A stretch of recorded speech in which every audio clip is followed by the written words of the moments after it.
자, 이제 14장으로 들어왔습니다. 처음에 안디옥에서 출발했지요. 이 안디옥은 예루살렘에서 북쪽으로 쭉 올라가면 나오는 수리아 안디옥이라고 합니다.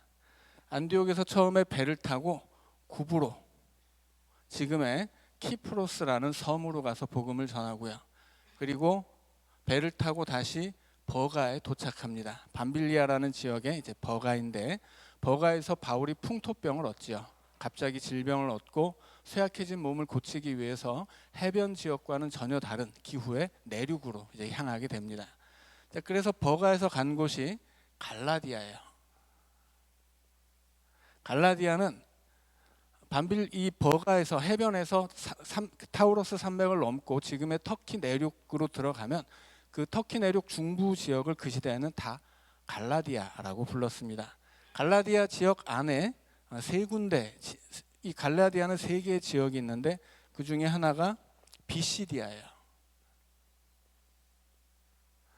자, 비시디아이고 또 그 다음에 오늘 이제 나오는 루가오니아가 있죠.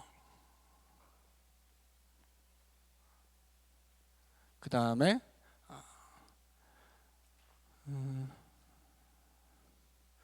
부르기아라는 곳이 있습니다. 이렇게 세 군데를 합쳐서 갈라디아라고 불러요. 처음에 비시디아 안디옥으로 갔죠. 안디옥에서 쫓겨나고 이고니온으로 갑니다. 그리고 이고니온에서 루가오디아 지역의 루스드라로 가게 됩니다. 자, 이제 이게 지금 여태까지 이어왔던 바울의 선교팀의 1차 전도 여행 행적입니다. 비시디아 안디옥에서 나름 아주 좋은 복음 전파의 성과를 많이 거뒀음에도 불구하고 그 지역에서 쫓겨나게 된 바울의 일행은 이제 이고니온으로 왔다고 합니다. 그래서 14장 1절을 보니까 이고니온에서도 가장 처음에 간 곳은 유대인들의 회당이에요. 그 회당에는 유대인만 있는 것이 아니라 이방인이면서도 하나님을 믿는, 하나님을 경외하는 이방인들이 또 있습니다. 그래서 회당에서 먼저 복음을 전하면 어떤 결과가 있습니까?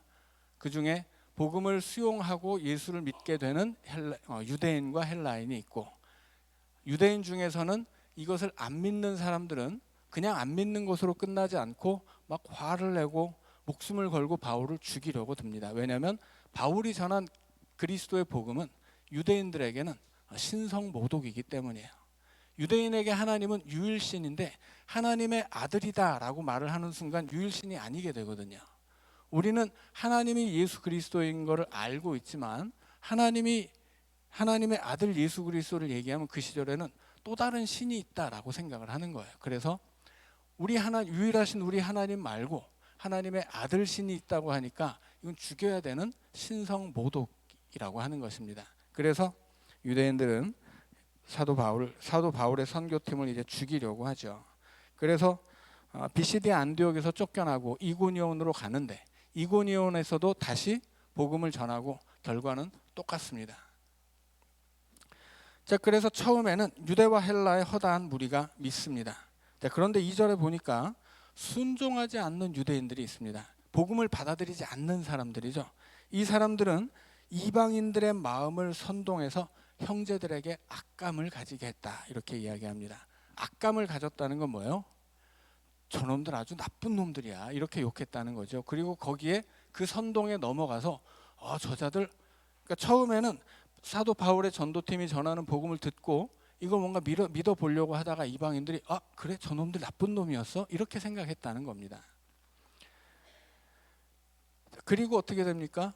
그리고 결국에는 이 이고니온이라고 하는 동네에서도 많은 복음을 전했지만 쫓겨나게 되죠. 계속해서 지금 복음을 전파하는데 똑같은 패턴이 반복되고 있어요. 복음을 전파하지만 그러나 쫓겨나게 됩니다.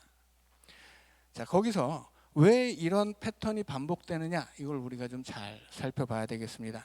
처음에는 회당에서 전도하죠. 그러면 유대인과 헬라인이 믿게 됩니다. 그러나 믿지 않는 유대인들은 비난하고 반대하고 박해를 하고 쫓겨나게 되죠. 그리고 결국은 도망을 치고 또 다른 지역으로 가서 복음을 전하게 됩니다. 그런데 이 반대하는 사람들이 그냥 안 믿기만 하는 것도 아니고 그냥 반대만 하는 것도 아니에요. 어떤 일을 합니까? 이방인들을 꼬시죠. 자, 비시디아 안디옥에서도 그 지역의 유력한 관리들과 귀부인들과 힘 좀 쓰는 사람들을 다 꼬셔서 함께 그들을 선동해서 이 바울의 선교팀을 박해해서 쫓아냈단 말이죠. 여기서 유대인들이 하는 일이 뭡니까? 오늘 14장 2절에 나온 것처럼 악감을 품게 하는 것은 뭐냐면 선동하고 그들을 꿰어내는 거예요. 반대하도록. 자, 이것은 유대인들이 이렇게 나쁜 짓을 했구나 라고 생각하면 안 되고, 성경 안에서 온 천하를 꿰는 자가 따로 있죠. 요한계시록 12장에 나오는 마귀예요.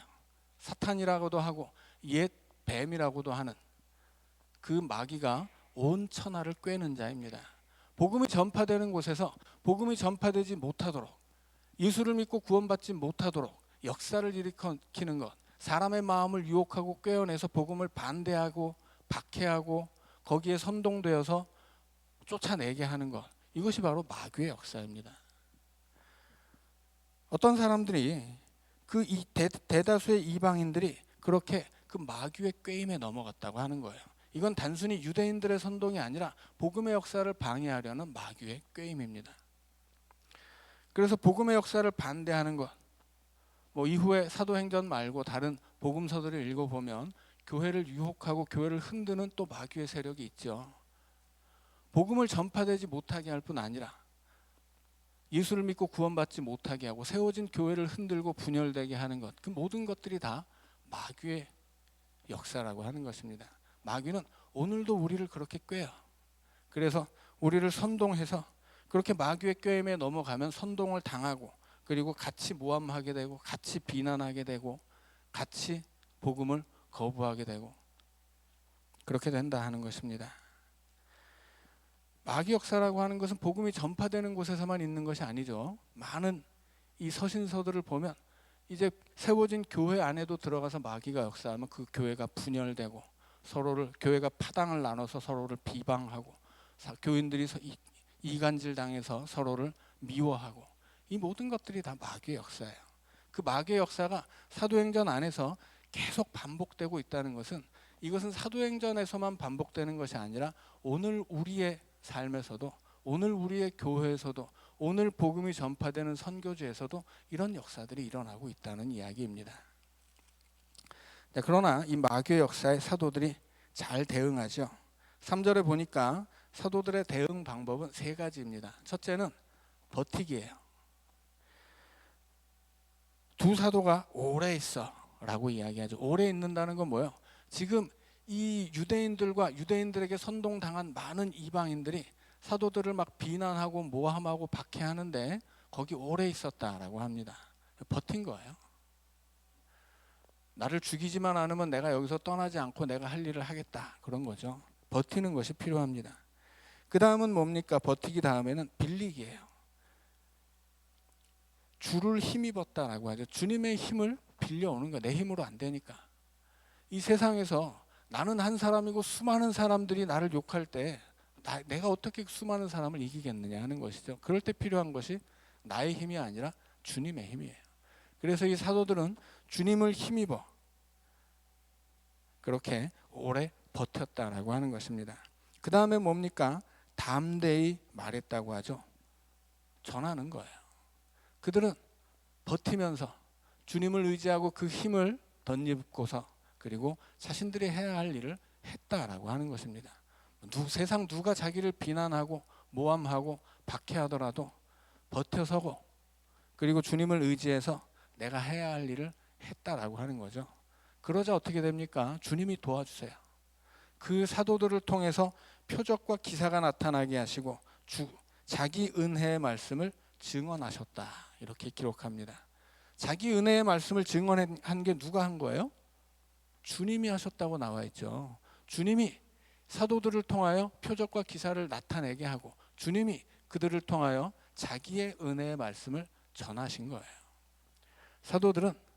사도들이 버티고 주님을 힘입고 자신들의 할 일을 하니까, 그러니까 주님이 그들을 잘 사용해서 그들이 하려고 했던 일, 그들을 통해 좋은 열매를 맺었다 하는 이야기입니다.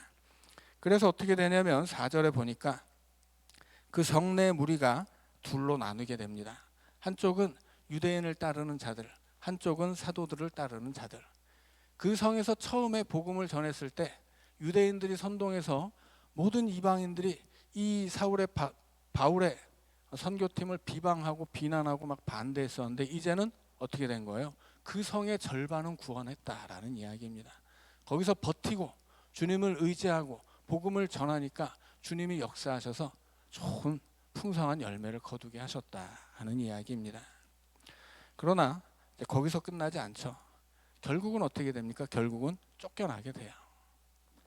이 유대인들이 또다시 5절에 보니까 유대인과 그 관리들을 꼬여내서 두 사도를 모욕하고 돌로 치려고 합니다. 그래서 어떻게 되냐면 도망치게 되고 루가오니아의 성 루스드라와 더베와 그 근방으로 다른 곳으로 가게 되었다 하는 이야기입니다. 그러면 결국은 이 사람들이 잘 버티고 주님을 의지해서 복음을 전했지만 패배한 것이냐? 아니죠. 패배한 것 아닙니다. 그 결과를 보면 알 수 있죠. 결과를 보면 항상 이유를 알 수 있는 거예요. 바울 사도가 도망친 결과가 어떻게 됩니까? 다른 곳에서 더 큰 성이었던, 더 큰 성은 아니죠. 이고니온이 더 큰 성이고, 다른 지역으로 가서 복음을 전하게 되죠. 그 다음에 간 곳이 루스드라인데, 루스드라라고 하는 곳에서 바울은 복음을 전하고 나중에 2차 전도 여행 때 이곳을 다시 방문해서 그때 디모데를 얻게 됩니다. 만약에 이 사도 바울이 버가라는 곳에서 병이 들지 않았다면 아마 그는 해변 지역의 큰 도시들만 향했을 거예요. 그럼 우리는 갈라디아서를 만날 수 없게 되는 거죠. 하나님이 그를 인도해서 질병을 통해 인도하셔서 갈라디아 지역으로 이끌어내시고, 그래서 그쪽으로 이 질병을 통해 인도하셨기 때문에 그 BCD 안디옥에 많은 사람들이 구원받을 수 있었던 겁니다. 거기서 다시 쫓겨났지만 그들은 또 이고니온에 가서 복음을 전하고 그 성의 절반이나 구원한 다음에는 또다시 루스드라로 가게 되는 거예요.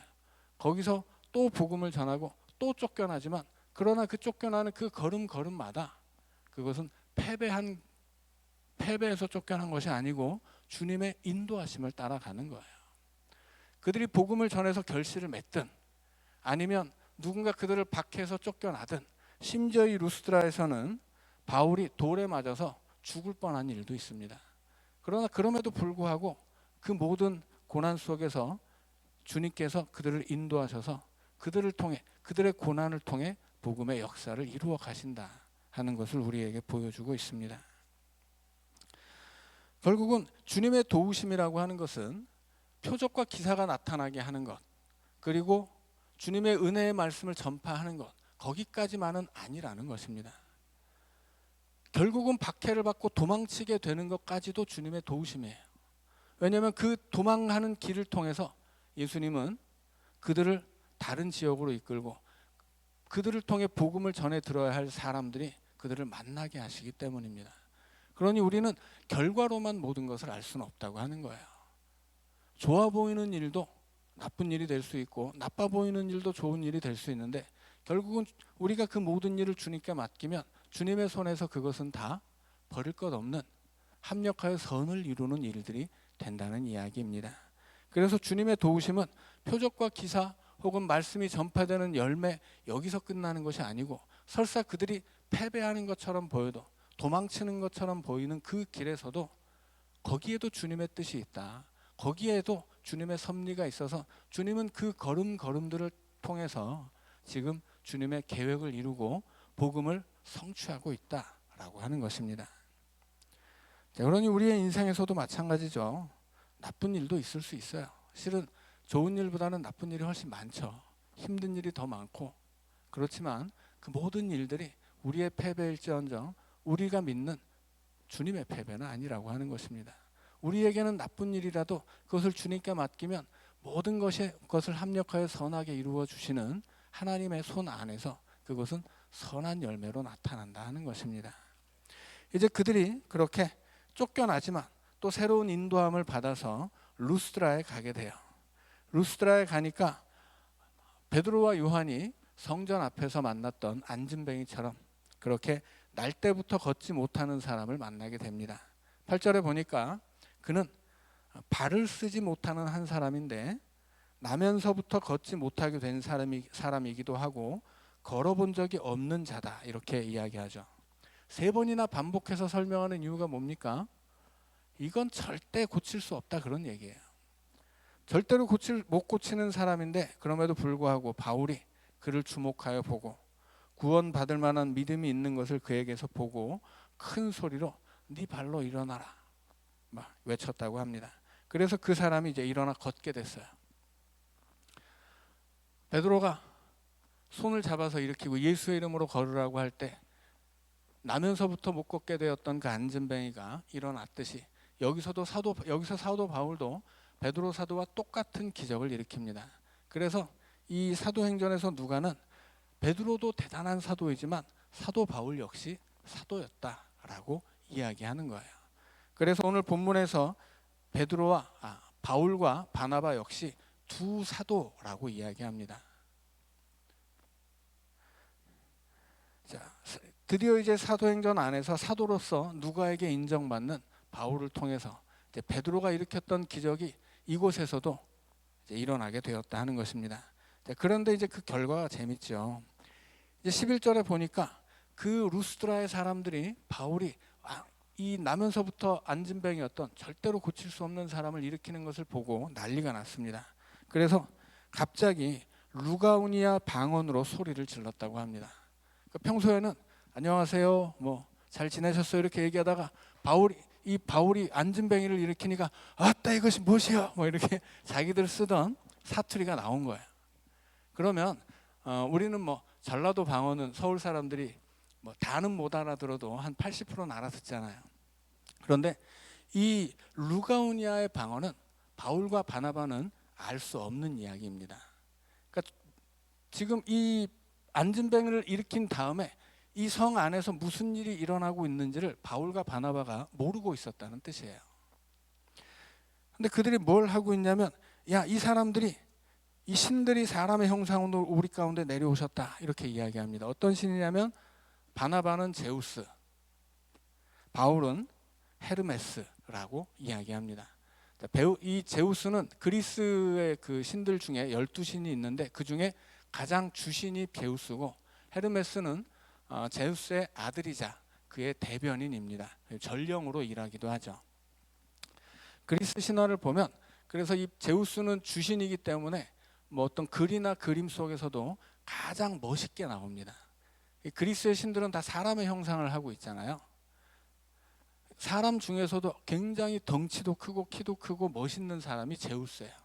그에 반해서 헤르메스는 그의 아들이라 좀 작고 더 마르고 그리고 제우스의 심부름을 하는 신입니다.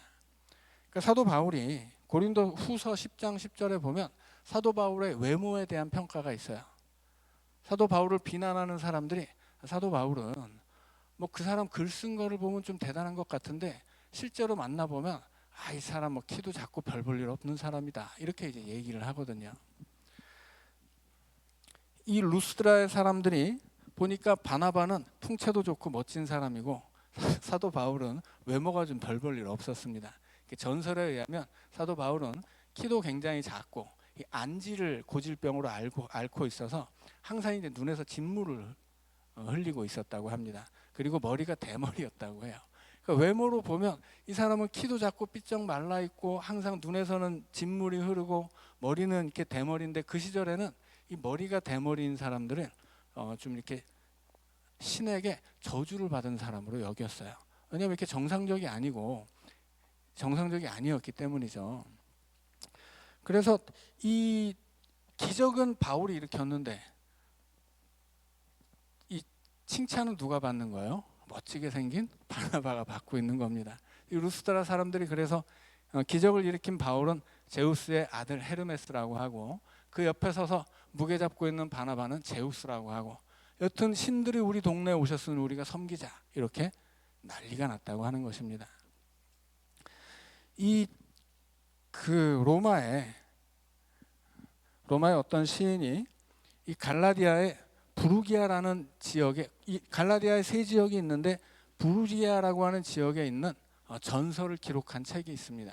그 전설에 의하면 제우스와 헤르메스가 이 갈라디아 지역의 안에서도 부르기아 지역에 와서 그 지역에 나그네처럼 분장하고 와서 여러 집을 돌아다니면서 좀 묵으려고 했었는데 그 만나는 사람마다 다 거절당해서 어느 제일 그 마을의 어떤 제일 허름한 집에 갔는데 아주 가난한 집 농부가 제우스와 헤르메스를 잘 대접했기 때문에 그 집에는 복을 주고 이 부르기아 지역 나머지는 다 홍수로 쓸어버렸다 하는 전설이 있습니다.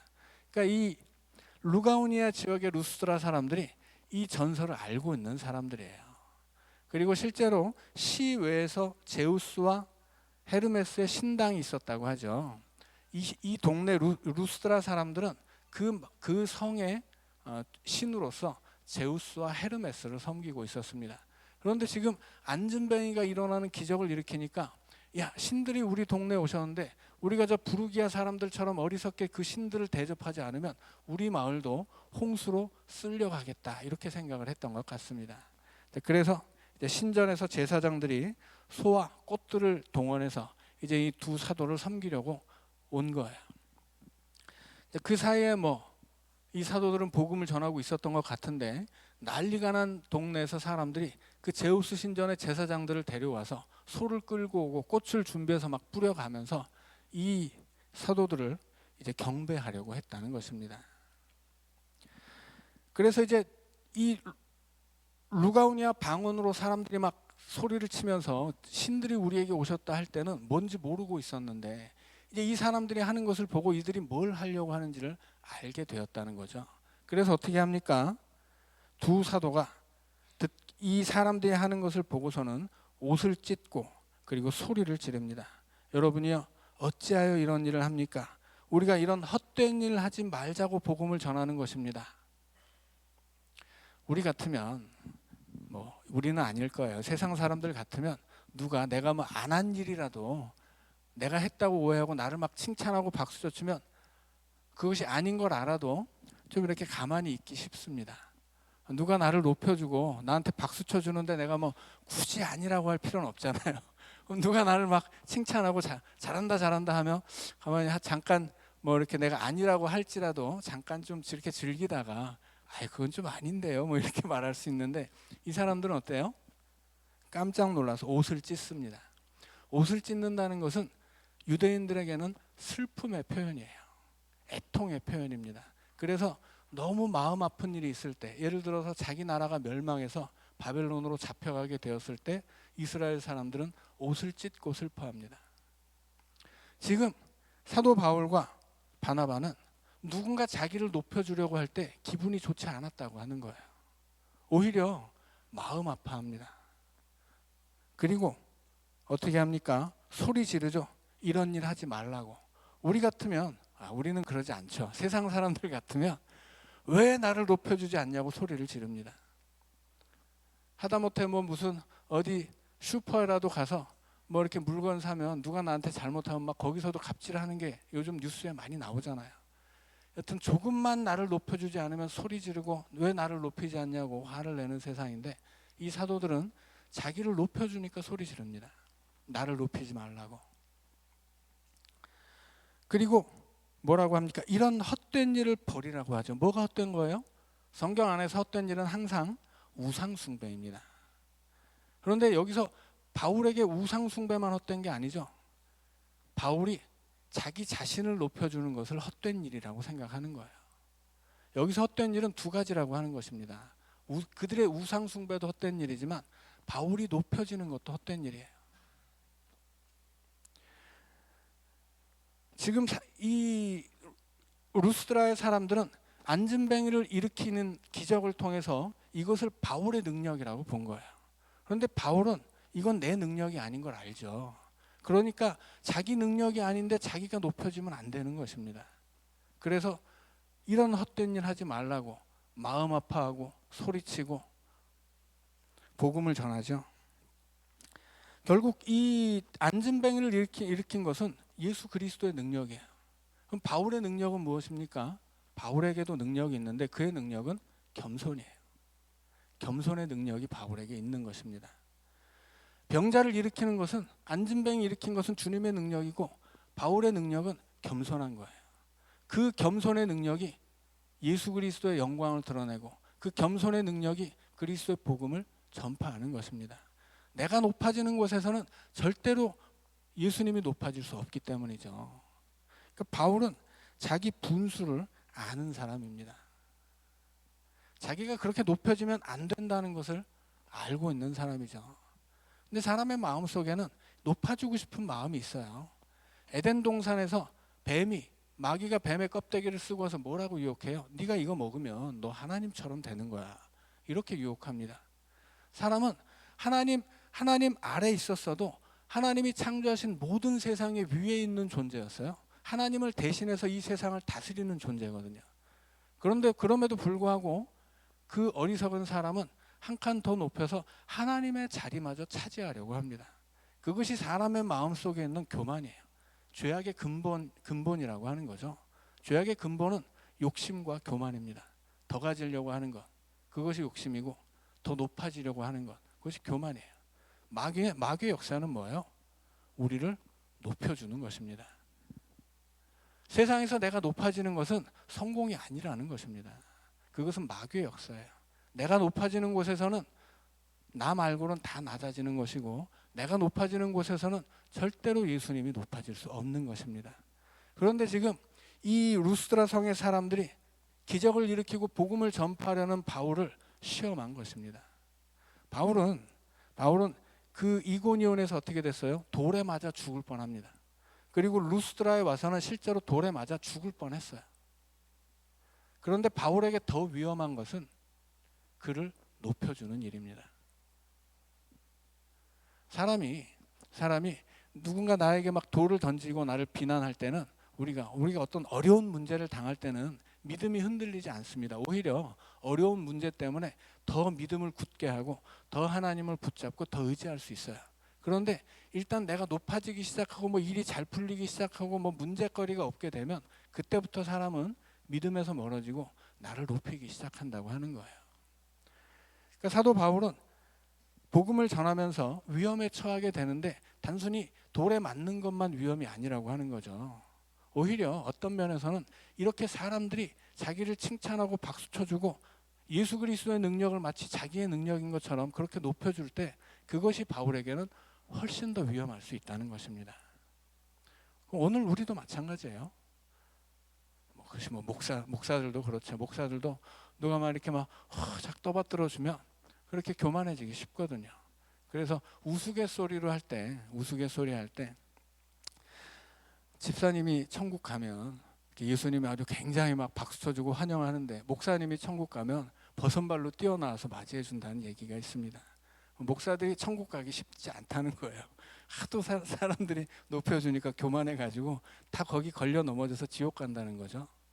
사도 바울에게 위험이라고 하는 것은 돌에 맞는 것만이 아니라 이렇게 엉뚱하게 자기가 높여지는 것도 대단히 큰 위험이었다고 하는 거예요. 결국 이 안진뱅이를 일으킨 것은 주님의 능력인데 바울의 능력은 겸손한 것이었습니다. 주님의 능력이 누군가를 일으키는 것이라면 바울의 능력은, 사도들의 능력은 낮아지는 거예요. 주님을 따라서 주님이 하늘에서 땅까지 낮아지신 것처럼 사도들도 그렇게 사람들 앞에서 자기를 낮추는 것입니다. 그래서 어떻게 됩니까? 그래서 복음을 전할 수 있는 거예요. 그래서 그 자리에서 이 기적이 일어난 자리에서 바울이 자기를 높였다면 거기서 복음은 전파될 수 없습니다.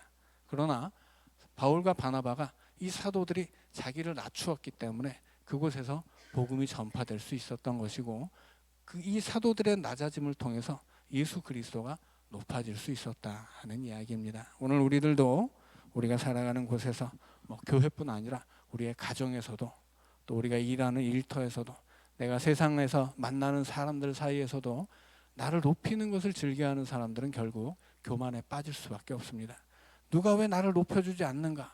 왜 누가 나에게 박수 쳐주지 않는가? 여기에 관심 가지는 사람들은 결국은 자기를 높이다가 죄짓게 되어 있는 거예요.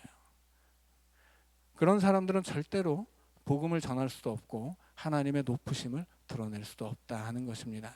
이 사순절에 특별히 우리를 위해 낮아지신 예수 그리스도를 기억하고 우리도 주님을 따라 낮아지는 우리 연동의 가족들 될 수 있기를 원합니다.